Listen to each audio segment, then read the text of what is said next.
D'accord. Dobé. Allô. Allô, Abdoulaye Handan. Nam, comment va? Ça va? Et à Paris là-bas? Tout va bien, uniformément. La carotte, les fleurs. Bakchi. Maganko Bibi. Torotula. Nana. Alaka bateau Bella Jelemine. Amin ya Rabbi. Akake bateau Mileno Nyanye, avec Bo Minke Jamana, la Jamana Konajo, Abeminanye. Et tu as Bakchi, parce que Bakchi. Bagari. Ngote me gandira. Itoko foye. Ngumi yeli toronde. Non, Bagari Koni. Abdoulaye il a missionnaire de notre de Mogodo. Itoko foye ça. Itoko foye. Le troisième les gars. Ah bon, donc ni kele a soro quoi. Aya soro avec Mogodo. D'accord, bismillah. Alhamdulillah. Ne ka kuma bɛ min kan bi comme actualité an tulo bɛ kumaw dɔ la sisan an malidenw yɛrɛ damaw ni ɲɔgɔn cɛ kumaw dɔw bɛ k'a fɔ kɛrɛnkɛrɛnna Abdul Niang a bɔra ka kumaw dɔw fɔ tiɲɛ yɛrɛ la ne tɛ se k'a fɔ k'an to Mali kɔnɔ aw minnu filɛ radio kɔnɔ aw tɛ se k'a fɔ parce que ne tɛ se k'a faamu citoyen de don malien de don mais a bɛ yɔrɔ min na tant que un citoyen lambda comme anw cogo tani jɔ ko waye ko gendarme ni policiers de bɛ ka Bambatou soutenu ka u ladon Mali kɔnɔ ka taa ni tiɲɛni kɛ kuma tɛ Bamako kɔnɔ gendarme sigilen don policiers sigilen don cybercriminalité tulo b'a la a dun y'a fɔ réseaux sociaux de kan tiɲɛ yɛrɛ la malidenw aw k'a lajɛ min ka kan policiers ni gendarme aw tulo b'an na nin ko in kɔni aw de bɛ se k'a jira aw bɛ taa Abdulaye ɲininka yala a ye mɔgɔ minnu ye coupable ye a k'u jira u la parce que n'a fɔra ko polisi ni gendarme o ye mɔgɔ caman ye dɛ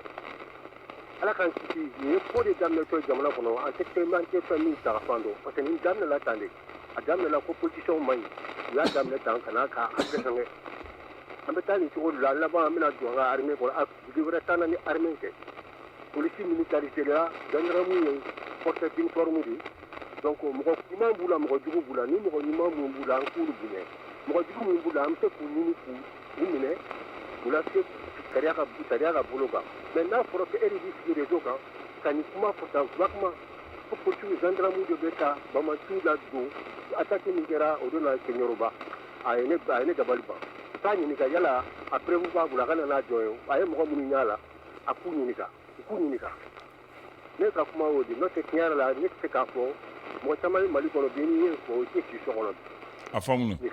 Merci beaucoup Eli. Merci. Allô? Oui, allô? Anche. Ito mani jamoni buero.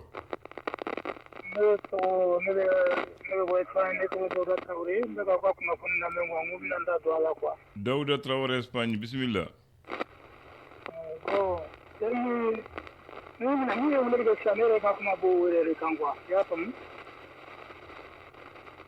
Ale ni fɔ Abdoulaye ko cɛ ka kuma min fɔ ko polisiw ni fɛn ninnu bon jamana ye bɛɛ de ta ye bon ale ka kuma na a bɛ jateminɛ kɛ bon a bɛ ka min fɔ o ma bɛn ale ye nkalon ye cɛ de t'ale la wa ou bien nin y'ale hakilina ye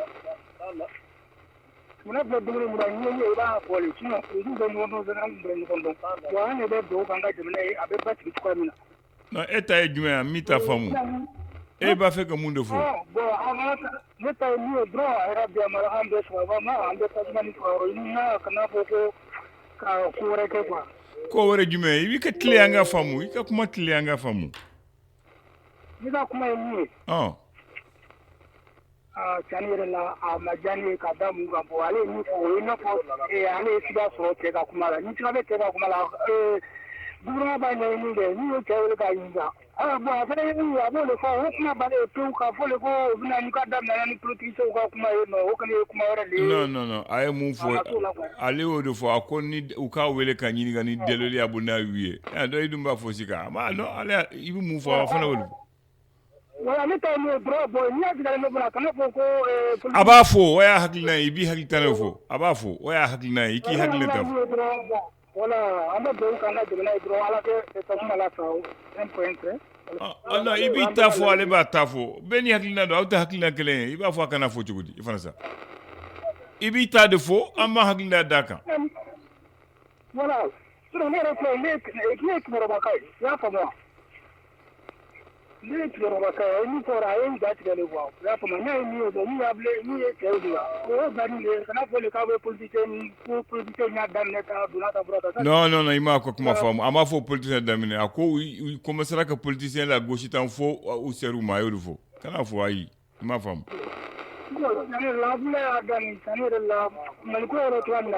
ayi Maliko tɛ n ko k'i ka hakilina fɔ dɔrɔn mun b'i kun n'i kan cɛ a fɔ n ye dɔrɔn a banna i ni ce a y'a faamu i ni ce i ni baraji allo naam voilà i tɔgɔ n'i jamu i fana sa n ko Bamakɔ tɛ weleli kɛ bi i bɛna fɔ Lasina sabali sa Lasina i ka sabali sa fa b'a kan ɲɛ Lasina fa ka sabali sa fa b'a kan ɲɛ Lasina sinɛgɛ ka bɔ Sabalibugu fa ka sabali ale fana Lasi jɔ t'a la dɛ an ko maliyɛn ninnu bɛ kɔfɛ i tɛ kɔfɛ i bɛ Sabalibugu de a tɛ sɔn sabali la ne ka sabali ka sabali dɔ bɛ nɛgɛjuru la an ka lajɛ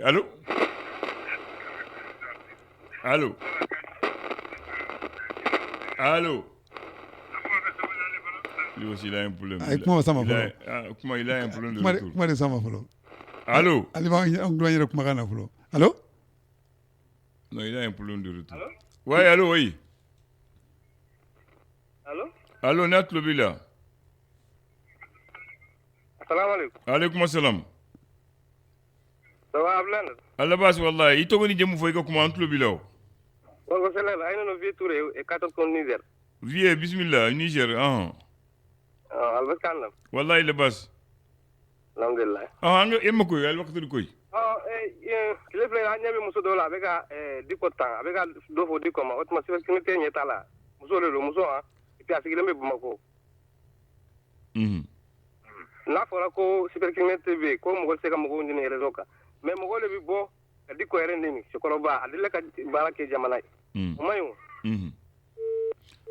bien c'est le troisième et le dernier sujet du jour amin ya rabbi amin Yeli Gandaga ka bo Paris parisien ouais il pose une question par rapport à Abdoul Niang il demande ko ale ma femme ko Abdoul Niang ko kuma do fo yan ko ni dore ya fo sa so ko ya mine mom le ba fo kana ni do lu cybercriminel ko nu ma mine cybercriminalité ba wele ko mais ale bi kuma do fo mun ka bo haklima ati wele ati nyiniga kangarata dai cybercriminalité na ko ale mo fam ko an kosani na ko attaque mun kera kosani na ko ako police do ani gendarmerie de be bambanci de makado akote en direct ale kote ko ya resave akote ko fo mo boala fo mo boala amuye ko nimfa ambi watimina ko ambe banga armée ko ni wati ni kanim fo ka sa kula nogo ko fama kanga nyiniga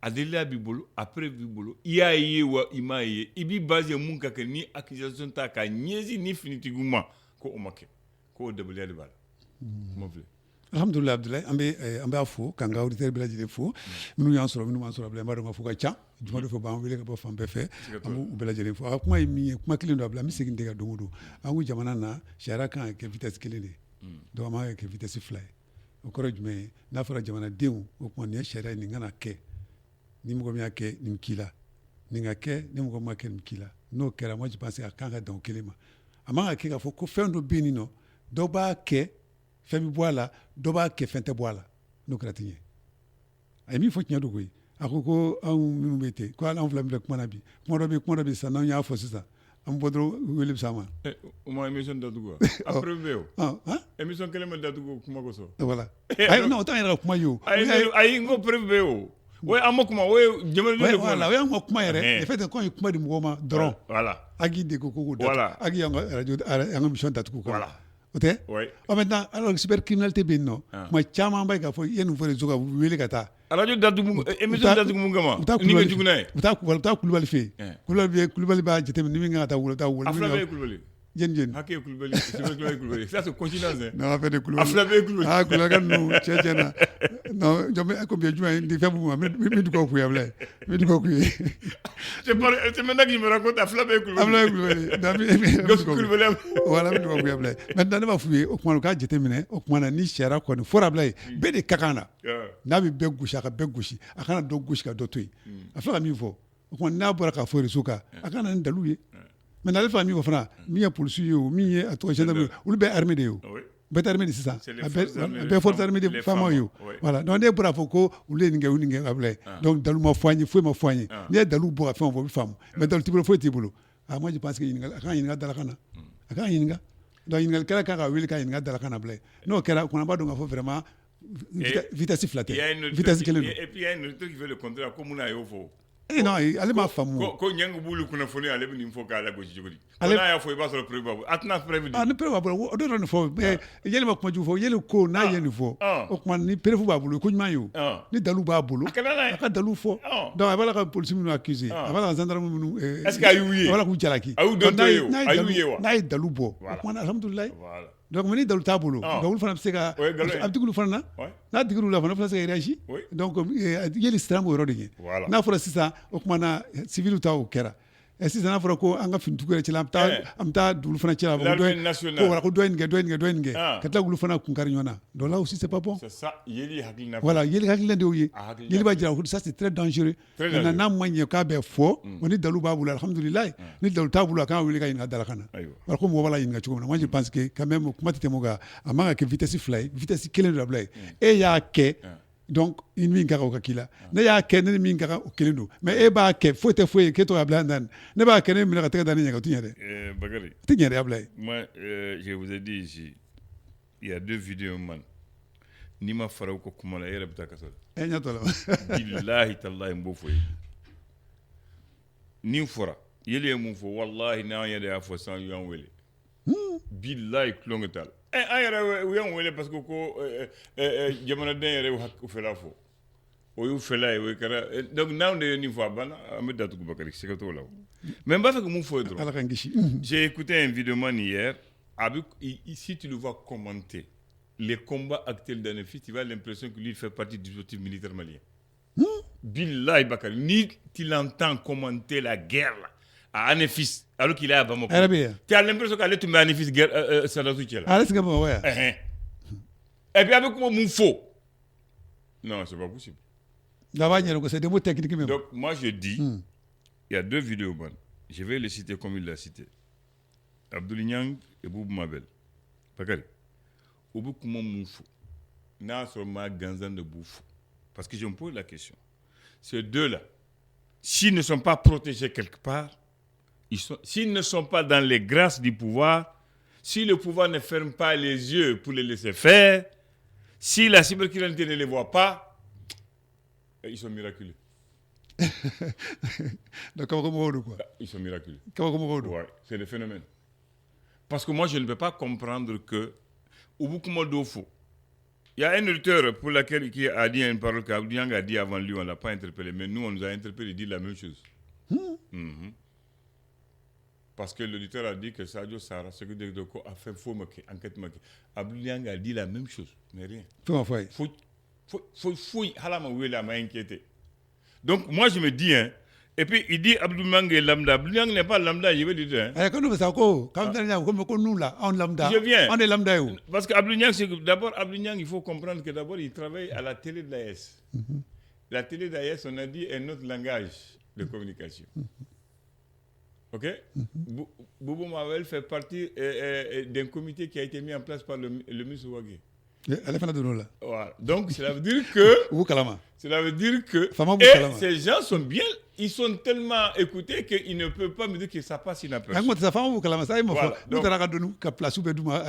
Si, donc il faut le dire de l'importance. Donc j'arrive. Donc je dis, je me pose la question, s'ils ne sont pas protégés, s'ils ne sont pas dans les grâces du pouvoir, si la justice ne ferme pas les yeux sur leurs actes et faits, je me pose la question, ils sont phénoménales, ils sont extraordinaires.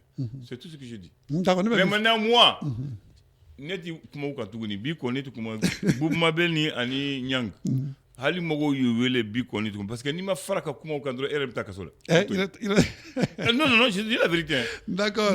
Parce que là, ce n'est pas possible s'ils ne sont pas protégés. Ouais. Ce n'est pas possible, Bakary. S'ils ne sont pas protégés, ce qu'ils disent là, c'est le minimum que les gens ont dit sont allés en prison. Disons-nous la vérité dans ce pays, Bakary. Donc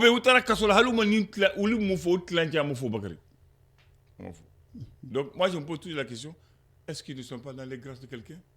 Ne sont-ils pas protégés par quelqu'un? Ils ne font-ils pas l'affaire du pouvoir?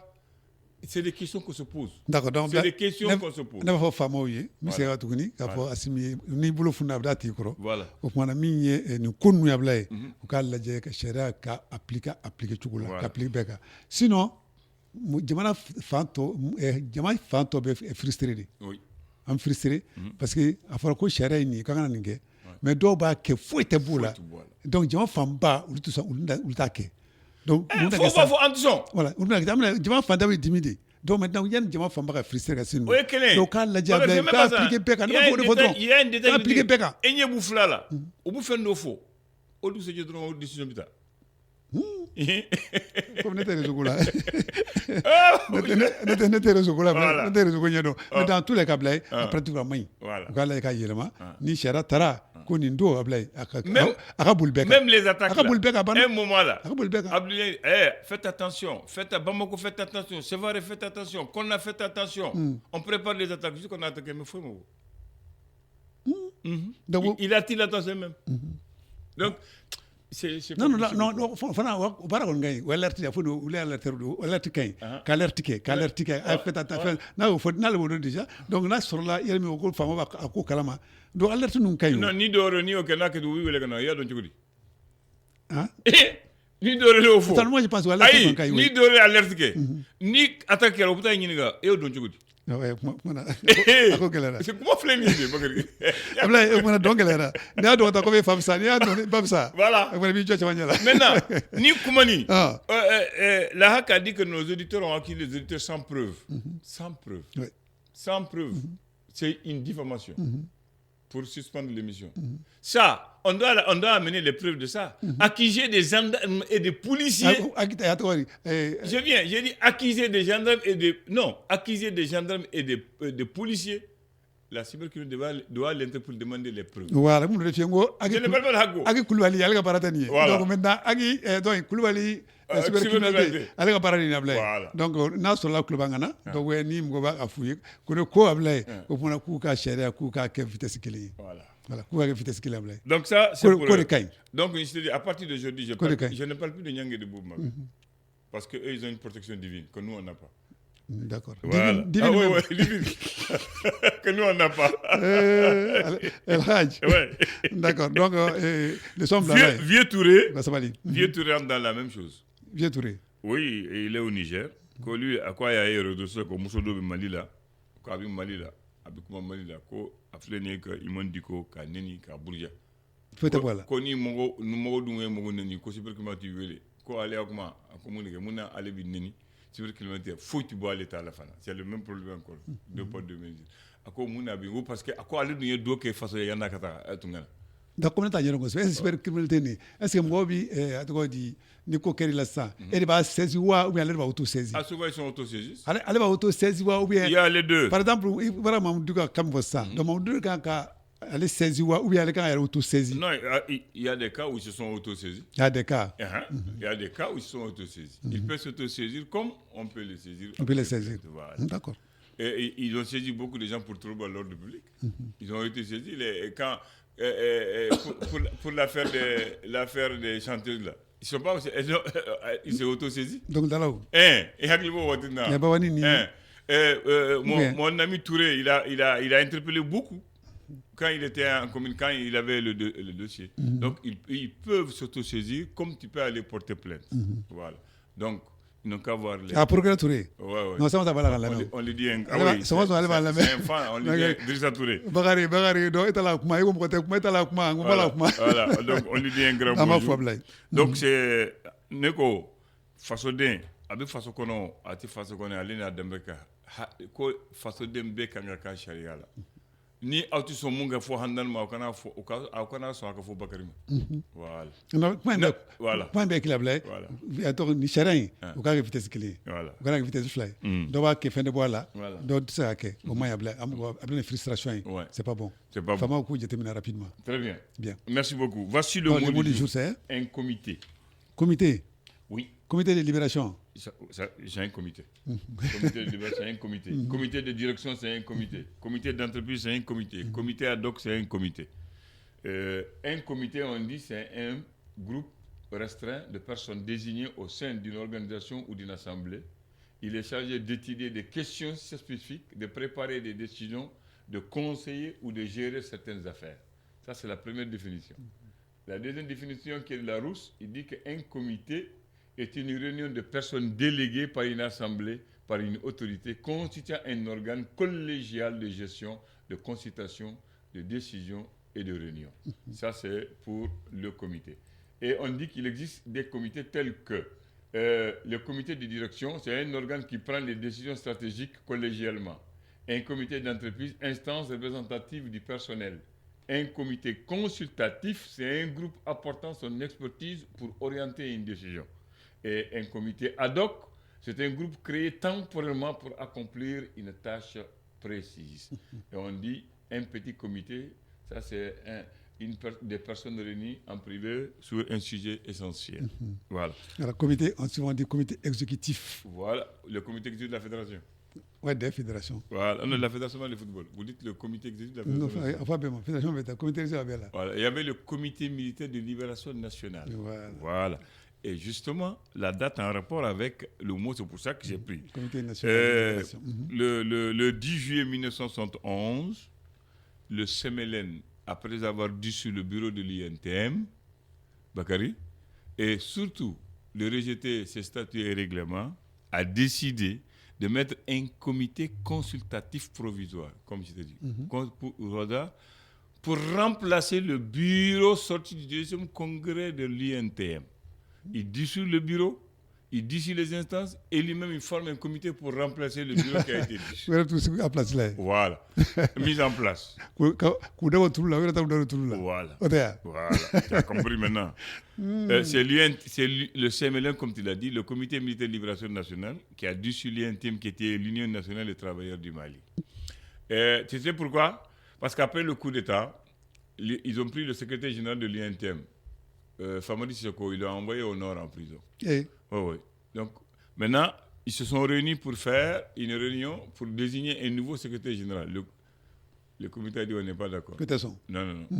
Il n'y aura plus de comité. Ils ont dissous le comité. Maintenant, le problème, c'est quoi? Pourquoi ils ont mis ce comité? Je vais dire, c'est un ancien de l'INTM qui m'a raconté ça. Il dit que quand le CMLN a dissous l'INTM, ils ont dissous les bureaux locaux. Et ils ont radié les statuts. Les statuts? Oui, même les statuts. Maintenant, ils ont abrogé les statuts. Ils ont dissous le bureau national de Bamako et ils ont dissous tous les petits bureaux des cercles. Il devait avoir un congrès extraordinaire, un congrès international des travailleurs en Égypte. Ah, congrès, fais-moi tirer, ok, tu vois. Voilà. On a envoyé une lettre pour le Mali. Le comité n'existe plus. Et les militaires demandent au bureau d'issue d'aller représenter le Mali. Ils disent qu'ils ne partent pas. Un bureau B. Ah, voilà, tu as compris. Bureau Matia. Bureau Tira. Ah, bureau Tami. Voilà. Qu'on non, qu'on ne parle pas parce que l'on est dessus. Non, tu as dit représenté. Voilà. À tes bleus, vous n'êtes plus. Voilà. National Maintenant, Tira, ils se sont rendus compte. régional Tira, Bet Tira. Voilà. Allah a fait que drogue assemblée pour mettre en place, il faut être blé. Et on demande d'aller à la base encore pour remettre dans toutes ces structures-là. Donc, ils se sont rendus compte maintenant qu'il y a un problème. Donc, ils ont mis le comité consultatif provisoire pour aller représenter. Un provisoire. Voilà. Donc, voilà. Donc, il y a un donc, mais ça, d'accord, quand tu vas chier, là. Voilà. Même il y a tout un fait, en général, du coup, l'État nous fait là. Un peu trop que comité. C'est fait Donc, dans le monde entier, c'est comme ça. Voilà. C'est fait. Voilà. Voilà. Donc, c'est la petite histoire du comité. Voilà. Maintenant, voici la pensée de ce matin. La maladie, la vieillesse et la mort sont les trois humiliations de l'homme sur terre. non kɔni y'i dan de i da cogo di saya ye dan de Abulaye saya y'i dan se b'an na se dan o de ye saya ye Abulaye bana dun bana dun ayi bana a bɛ se ka alhamdulilayi i bɛ se ka nɔgɔya o kɔrɔya dun voilà hali kɔrɔ alhamdulilayi côté ko la maladie la vieillesse la mort c'est les trois grandes humiliations de l'homme sur terre voilà donc min ye kɔrɔ ye depuis kɔrɔ f'i tila ka sigi denmisɛnninya la o se b'a la fana ye dɔ b'a jira ka se foyi t'i ye maintenant saya de ye Abulaye laban ye se tɛ n ye o laban de don b'i ta i den b'i ta i b'a sɔrɔ diɲɛ fɛn bɛɛ b'a bolo Abulaye ale b'i ta ka taa ni kaburu la e jɔn b'a kunna fɛn e tɛ se foyi la bilen ale min dalen don ale tɛ se foyi la bilen e min y'a den diɲɛ fɛn bɛɛ b'i bolo Abulaye e tɛ se foyi la bilen musokɔrɔba ye e min y'a e tɛ se foyi la bilen cogo e tɛ se i bɛ dingɛ de sen e bɛ se min na dɔrɔn i ka dingɛ de sen ka bila a kɔnɔ donc a fɔ non saya o se dan de saya ka jugu de ni sara sebaliya voilà saya dɛsɛ dan o de don saya hali tɔgɔ a b'a bɔ i la o dɛsɛ dan de don maa si t'a fɔ Bakari ye Handan Fure de u b'a fɔ an na ni Fure ye an na ni Fure ye hali ma fɔ an nana ye kabini an bɛna sali Fure kan ayiwa ala n'an ye miiri o la an ɲuman ka bila ye ayiwa kan bɛn an ka yen labɛn amin ya rabbi an ka yen labɛn ala ka jumɛn yɛrɛ amin ya rabbi ala ka jumɛn yɛrɛ amin بسم الله الرحمن الرحيم الحمد لله رب العالمين karamɔgɔ naam i ko Abdoulaye i dansɔgɔ ela jeni sɔgɔma naamu assalamu alaikum wa alaikum assalam wa rahmatullahi wa barakatuhu wa sahlan wa marhaban bismillah bikum tabarikala mais bamananw ko n'an ka sigi kɔrɔ n'an ka kɛlɛ dɛ o ye tiɲɛ ye dɛ yɛrɛ ko tɛ yan o ye tiɲɛ ye dɛ sigi kuntagalajan i bɛ sigi ni fɛn bɛɛ b'a kɔnɔ ne ni ɲi olu bɛ ɲɔgɔn kan Abulaye nka u bɛ tuma dɔw u bɛ don ɲɔgɔn tan na dɛ o fana ye mɔgɔya diya dɔ ye ko n'i sigi mɛnna ko jogotigi bɛ don o ye tiɲɛ ye o fana ye tiɲɛ o fana ye tiɲɛ ye bɛɛ n'i jogo don i y'i jogo dogo togo o togo n'aw mɛnna sigi la jogo tɛ dogo fɛn ye o e b'a dogo nka don dɔ jogo yɛrɛ bɛ wuli k'a jɔ i ye dɛ n'i ye jogo bila kɛnɛ ma ka don so kɔnɔ n'i ma bɔ i bɔ tuma la a bɛ don i kan dɛ ko n'i sigi jara fana bɛɛ bɛ minɛ cogo dɔn ko sigi ye hakilisigi de ye ko ne ka Abdoulaye sigi hakilisigi ye dɛ kana fɔ sa awa muɲu don ani ko to ɲɔgɔn ta la sigi kɔni tɛ taa o kɔ awɔ n'o tɛ don o don ko bɛ k'i la min n'a tɛ bɛn i ma nka i bɛ muɲu ka sabali ala yɛrɛ farali sabalibaga kan ayiwa ko sigiɲɔgɔnya la ko kogo kungurunin bɛ ne ni kuma kungurunin ko ye tiɲɛ ye Abdoulaye fɛn bɛɛ bɛ kɔrɔfɔ kumakan jugu adamaden kan k'i hakili t'o la fɛn bɛɛ bɛ kɔrɔfɔ kumakan jugu ko kurunin bɛnnen don mɔgɔ ni sigiɲɔgɔn cɛ ka tɛmɛ kumakan kungurunin kan fɛn bɛɛ bɛ kɔrɔfɔ kumakan jugu wa si bɛ kuma la n'a fɔbaga ye bisimila ne ka Abdoulaye an b'a fɔ awuzu bilahi mina shaitan rajim bi juma ye bi ye juillet kalo tile 10 san 2026 Abdoulaye an sera hɛrɛ la ala k'an tile hɛrɛ la gafo b'an bolo an k'a daminɛ parce que min b'i bolo fɔlɔ gale o ye Mali d'aujourd'hui bi Mali bi cogo di Mali aujourd'hui min ye transition ye a baara kɛcogo dantigɛli kɛra maaw fɛ maa 100 o 100 84 olu k'olu nisɔndiyara ni baara tacogo ye jamanakuntigi a ye finisiraya baara minnu ta awa ka ɲɛsin jamana ma furancɛ fanga in kɔnɔna la wale minnu bɛ yen ni barika bonyana n'a bɛ lakali bɔ o ye a ye kɔlɔn minnu sen kɔlɔnba minnu sen 539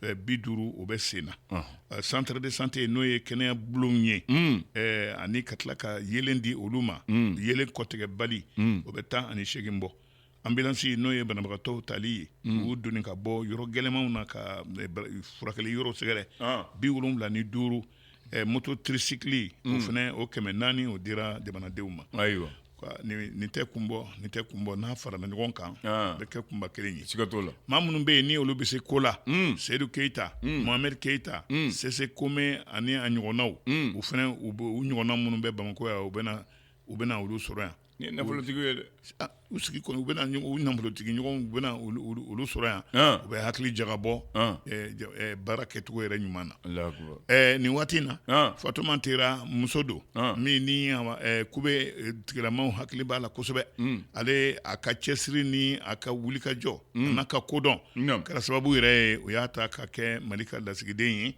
Hindu jamana kɔnɔ sigiyɔrɔ bɛ bɛn New Delhi yɛrɛ ma tubaarikala ne ka Abdoulaye nin waati in na dantigɛli kɛra o y'a yira ka fɔ fɔ min ye an ka diinɛ tigilamaaw ka ministre ye ko caman kɛra minnu ni olu fana bɛ lakali bɔ dɛ san 5 kɔnɔna la sariya bulon a ye baara min kɛ maa minnu n'olu donna tanama ko la miliyari 400 o de sera ka minɛ olu la wa ka tila yanni don dɔ cɛ auditeur n'o ye kalanbulon min bɛ yen n'o bɛ tali kɛ kube tigilamaaw kan o ye 456 furancɛ fanga in waati la olu taara ka olu ye baara sɔrɔ greffier en chef o ye 240 a bɛ dɔ bɔ dɛ l'indépendant ko di indépendant ye dɔ fɔ min ye nin waati ye yelen a dɛsɛlen bɛ ka sabati sinon kalo yelen bɛ dɛ kalo yelen bɛ ne ka Abdoulaye nka an bɛ samiya na dɛ tuma dɔw la kalo yelen a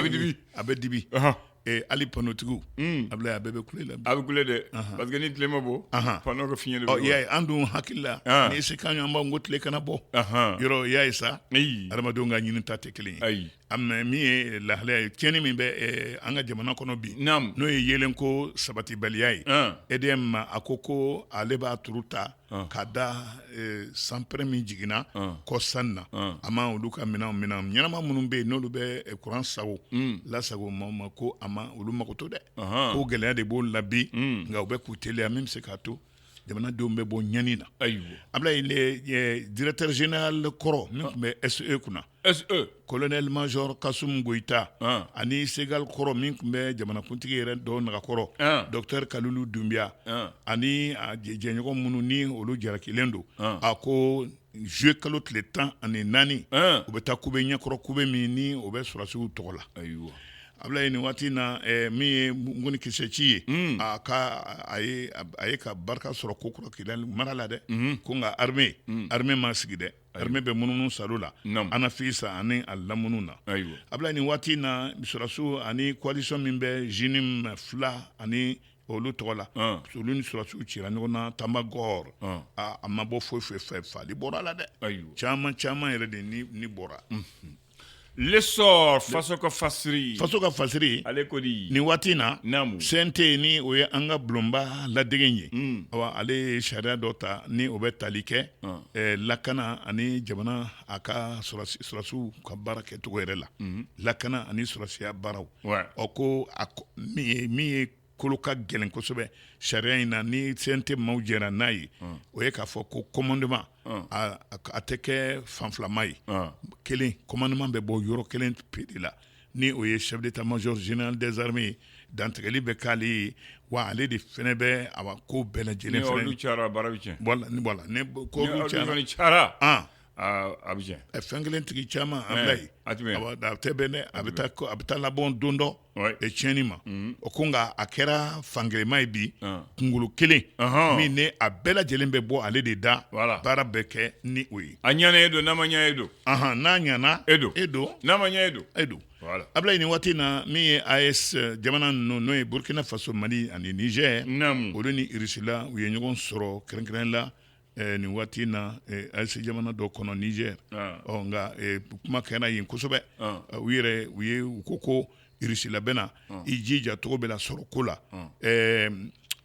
lakana ko la ani jamanaw basigi bɛ se ka na AES jamana ninnu kɔnɔ cogo min na k'olu bɛ ni i yɛrɛ u sen don a ko yɛrɛ la ka a kɛ u yɛrɛ fɛ ko yɛrɛ ye ɲɔgɔn ye tiɲɛ la a kan ka kɛ turuturu de ye ne Niger bɔra yen Irisila kelen k'a boloda ko taama na kɛ olu fana fɛ yen nka a don ma boloda don n'a nataw la ani a yɔrɔ fana ma boloda inchallah Mali Tribune kumana Tribune cogo di a ko Ngoni Kisɛci min kɛra Anafis n'a kuma a jijara kosɛbɛ a juguyara dɛ a juguyara tiɲɛ la ko mɔgɔ kan ka hakilina jumɛn sɔrɔ a nin Ngoni Kisɛci in na a barika bonyana dɛ nin waati min na ni u ye Anafis sɔrɔsiw daga yɔrɔ yɛrɛ ni Ngoni Kisɛci wulila ko bɛ maa hakili jigin Mali la k'a yira k'a fɔ Mali tiɲɛ yɛrɛ la Mali mɔgɔ t'a dɔn kun kunna nin wulikajɔba in kelen bɛ ka ɲɛsin Mali ma ko tiɲɛ yɛrɛ la ko k'a fɔ de ko Anafis kelen don wa ko yɔrɔ dɔw bɛ yen basigi bɛ yen nka basigi min don ji kunnala sabatilen don nka dugumala buruburu bɛ yen ko b'a yira k'a fɔ bɛɛ lajɛlen kan k'i hakili to i yɛrɛ la o la sa n'i ko i bɛ kɛlɛ ninnu i b'a lajɛ dantigɛli kɛ ko groupe armé ani an ka armée malienne ko cɛcɛnni bɛ ka kɛ caman kun dɛ a caman kun dɔw tɛ lakali bɔ budget public ani gouvernance nin waati na fɛn fɛn bɛ se ka kɛ ni jamanadenw bɛ se ka i sen don sɔrɔ togoya la bɛɛ k'i jɔ i jɔyɔrɔ la nin tɛ kun bɔ n'a farana ɲɔgɔn kan a bɛ kɛ kunba kelen ye ko o fana o baaraw bɛ ka kɛ Ablaye pomme de terre n tɛ sa sɔngɔ dara pomme de terre kan dɛ pomme de terre Ablaye an ye pomme de terre dun dabila o yanni a sɔngɔ kɛ segin i tɛ masaku san ka jumɛn san masaku Ablaye o fana tɛ mɔgɔ fa o